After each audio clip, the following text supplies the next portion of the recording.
एक छोटे से अमेरिकी कस्बे में एक भयानक तूफान के बाद आसमान पर छाई हुई धुंध धीरे धीरे जमीन को निगलने लगती है। लेकिन ये कोई आम धुंध नहीं, इसके पीछे छिपा है एक ऐसा डर जो इंसान की अक्ल, ईमान और हिम्मत सबको चुनौती दे देता है। एक ग्रुप सुपरमार्केट में पनाह लेता है, लेकिन बाहर नहीं, अंदर से भी खतरा बढ़ने लगता है। जब इंसानों के दिलों में डर जन्म लेता है, तब दहशत सिर्फ धुंध में नहीं बल्कि इंसान के अंदर भी पैदा हो जाती है। एक ऐसी कहानी जिसका अंजाम आपके होश उड़ा देगा। कहानी की शुरुआत एक अचानक आने वाले तूफान से होती है। कलाकार डेविड अपने स्टूडियो में काम कर रहा था जब उसने खिड़की से देखा कि मौसम बिगड़ता जा रहा है। उसने तय किया कि वह अपनी पत्नी स्टेफनी और बेटे बिली को रात के लिए तहखाने में ले जाएगा। कुछ देर बाद पड़ोसी के आंगन का एक पेड़ गिरकर उसके स्टूडियो पर आ गिरा। अगली सुबह डेविड ने देखा कि तूफान ने न सिर्फ नाव रखने वाला शेड तोड़ दिया है, बल्कि पहाड़ों की तरफ से एक अजीब सी धुंध नीचे उतर रही है। ऐसी धुंध जैसी उसने पहले कभी नहीं देखी थी। डेविड शहर जाकर कुछ जरूरी सामान खरीदने का सोचता है, लेकिन पहले वह अपने पड़ोसी ब्रेंट नॉर्टन से बात करना चाहता है ताकि नुकसान का मुआवजा ले सके। ब्रेंट शहर का मशहूर वकील था और उससे पैसे निकलवाना आसान नहीं था, लेकिन इस बार उसने तुरंत सहमति दे दी क्योंकि उसका अपनी कार भी उसी पेड़ के नीचे दब गई थी। उसने डेविड से कार उधार मांगी ताकि वह भी खरीदारी के लिए जा सके।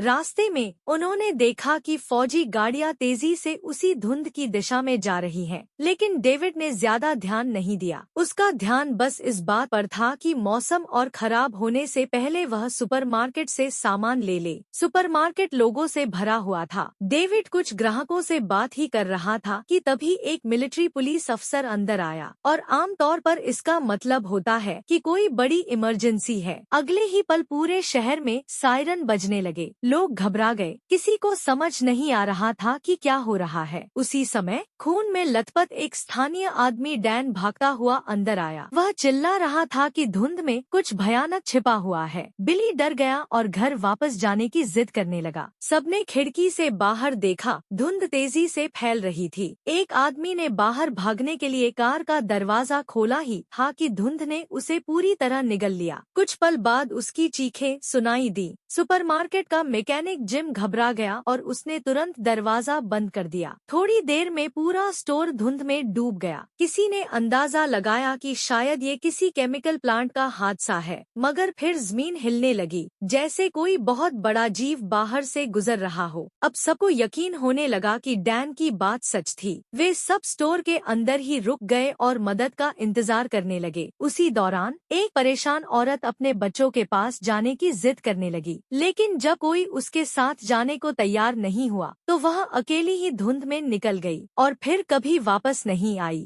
थोड़ी देर बाद स्टोर का जनरेटर बंद हो गया। एक नौजवान कर्मचारी नॉम ने वेंट साफ करने के लिए बाहर जाने की पेशकश की। जैसे ही उसने पिछला दरवाजा खोला, एक मोटी सी टेंटिकल यानी लंबी मांसल बाँ अंदर आई, नॉर्म को लपेटकर बाहर खींच ले गई। बाकी सबने झट से दरवाजा बंद कर दिया, लेकिन अब बहुत देर हो चुकी थी। नॉर्म मर चुका था। डेविड और कुछ लोगों ने ये मंजर अपनी आंखों से देखा, मगर ब्रेंट नॉर्टन समेत कई लोग यकीन नहीं कर रहे थे। कुछ लोगों ने स्टोर को बंद करने और सुरक्षा के इंतजाम करने का फैसला किया। उन्होंने बोरियों से दरवाजे ढक दिए, खालियों को टेप से सील किया और लकड़ी की मशालें बनाई। लेकिन ब्रेंट सबका मजाक उड़ाने लगा। वह बोला, तुम सब बेवजह डर रहे हो। फिर वह कुछ शक करने वाले लोगों को लेकर बाहर चला गया। एक बाइकर अपनी बंदूक लेने के लिए ट्रक की तरफ गया। डेविड ने उसकी कमर में एक रस्सी बांधी ताकि पता चलता रहे। कुछ देर बाद रस्सी में जोर का झटका लगा और फिर ढीली हो गई। जब उन्होंने रस्सी वापस खींची तो सिर्फ बाइकर का आधा शरीर मिला।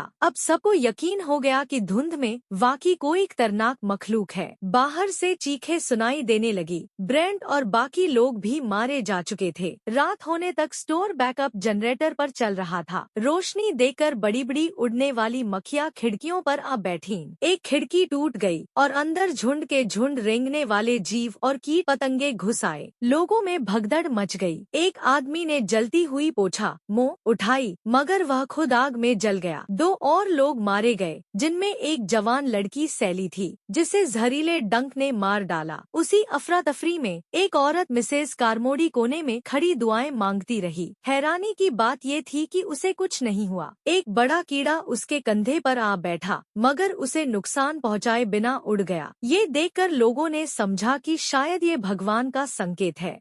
अब लोग मिसेस कारमोडी की बातें सुनने लगे। वह ऊंची आवाज में धार्मिक उपदेश देने लगी, कहने लगी कि ये सब भगवान का कहर है और क़यामत का दिन आ चुका है। उसने कहा, सिर्फ इंसानी कुर्बानी से ही भगवान को राजी किया जा सकता है। ये सुनकर डेविड और बाकी समझदार लोग कांप उठे, लेकिन डर के मारे ज्यादातर लोग उसके गुट में शामिल होने लगे। यहाँ तक कि जिम द मैकेनिक जैसा आदमी भी उसकी पैरोवी करने लगा। उसी दौरान एक आदमी जो आग से जल गया था, दवा के लिए तड़प रहा था। डेविड ने तय किया कि वो एक टीम बनाएगा और पास की फार्मेसी से दवाइयाँ लाएगा। उसने ओली, डैन, आयरिन और कुछ और आदमियों को साथ लिया। वे सब धुंध में दौड़ते हुए फार्मेसी पहुँचे। अंदर हर जगह चिपचिपे जाले फैले हुए थे और लाशें उन जालों में लिपटी पड़ी थी। अचानक कुत्तों जितनी बड़ी मकड़ी जैसे राक्षस उन पर टूट पड़े। उनके तेजाबी जालों से एक आदमी का पैर गल गया, दूसरा जहर से मर गया। किसी तरह डेविड और बाकी लोग वापस सुपरमार्केट पहुंच गए, खाली हाथ लेकिन दिल दहला देने वाले मंजर के साथ। इस नाकाम मिशन ने सबका हौसला तोड़ दिया। मिसेस कारमोडी ने मौके का फायदा उठाया। वह चिल्लाई, देखो, बाहर जाकर भगवान को नाराज किया गया है। अब हम सब उसकी सजा भुगत रहे हैं। उसकी तकरीरें अब भीड़ पर असर करने लगी।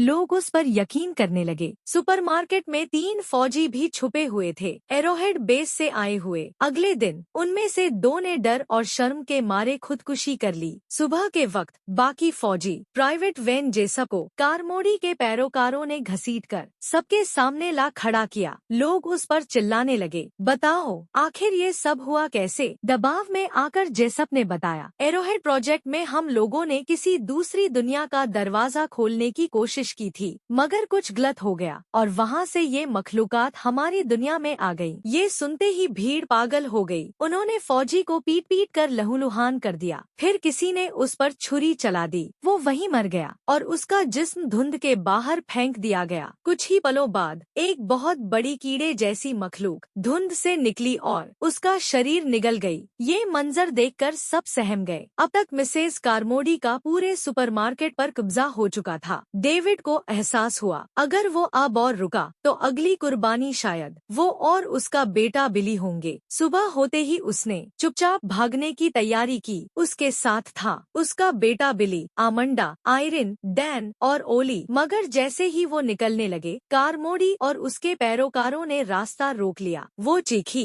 अब बिली और आमंडा को भगवान के लिए कुर्बान किया जाएगा। ये सुनते ही ओली ने हथियार निकाला और 2 गोलियां चलाकर मिसेस कारमोडी को वहीं मार डाला। उसका शरीर जमीन पर गिरा और उसके अनुयायी पैरोकार सन्न रह गए, जैसे उन पर से कोई जादू टूट गया हो। मौका पाकर डेविड और उसके साथी सुपरमार्केट के दरवाजे से बाहर निकल आए। वे धुंध में ढके पार्किंग लॉट की ओर भागे, मगर अचानक वही झींगुर जैसी विशाल मखलूक फिर से सामने आ गई। उसने ओली को पकड़कर चीर डाला। 2 और साथी भी छोटी मकड़ियों के हमले में मारे गए। ये देखकर मैनेजर बड़ डर के मारे पागल हो गया और वापस सुपरमार्केट की ओर भाग गया। बाकी डेविड, बिली, आमंडा, डैन और आयरिन किसी तरह कार तक पहुँचे। उन्होंने दरवाजे बंद किए और सुपरमार्केट से दूर निकल गए। डेविड ने सीधा शहर नहीं छोड़ा। वो पहले अपने घर पहुंचा ताकि अपनी बीवी स्टीफनी को देख सके, मगर घर का नजारा देखकर उसका दिल टूट गया। पूरा घर तबाह पड़ा था और स्टीफनी की लाश जालों में लिपटी हुई थी। वो भी उन्हीं मखलूकों का शिकार हो चुकी थी। गम से टूटा हुआ डेविड वापस कार में बैठा और बाकी लोगों के साथ दक्षिण की ओर चल पड़ा, उम्मीद करते हुए कि शायद कहीं धुंध खत्म हो जाए और कोई मदद मिल जाए।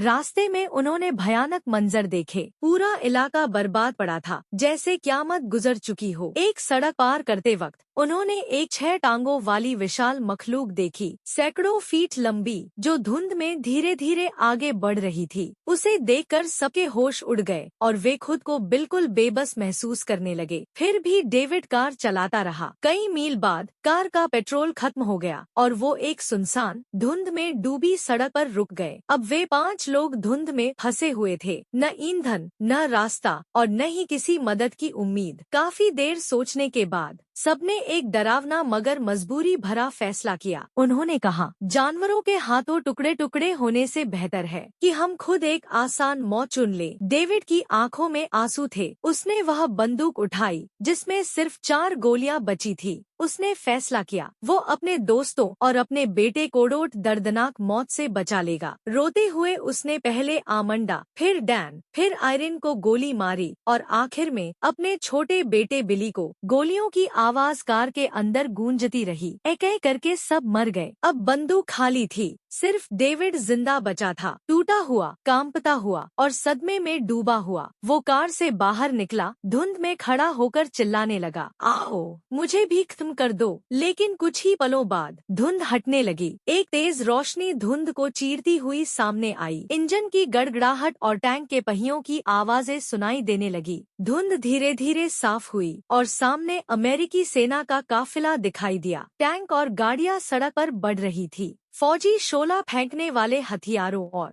राइफलों से जाले जला रहे थे और बची खुची मखलूकों को मार रहे थे। डेविड सन्न खड़ा ये सब देखता रहा। उसने देखा फौजी ट्रकों में जिंदा बचे लोग बैठे थे। उनमें वही औरत भी थी जो शुरू में अपने बच्चों को ढूंढने के लिए अकेली सुपरमार्केट से निकली थी। उस पल डेविड पर आसमान टूट पड़ा। अगर वो और उसके साथी सिर्फ कुछ मिनट और इंतजार कर लेते तो सब बच सकते थे, मगर उसने अपने ही हाथों अपने बेटे और दोस्तों को मार दिया था, बस कुछ मिनट पहले, मदद आने से ठीक पहले। ये सोचकर डेविड जमीन पर घुटनों के बल गिर पड़ा, एक अवर्णनीय पछतावे और दर्द में डूबा हुआ। ऐसा अंत जो किसी ख्वाब से भी ज्यादा डरावना था।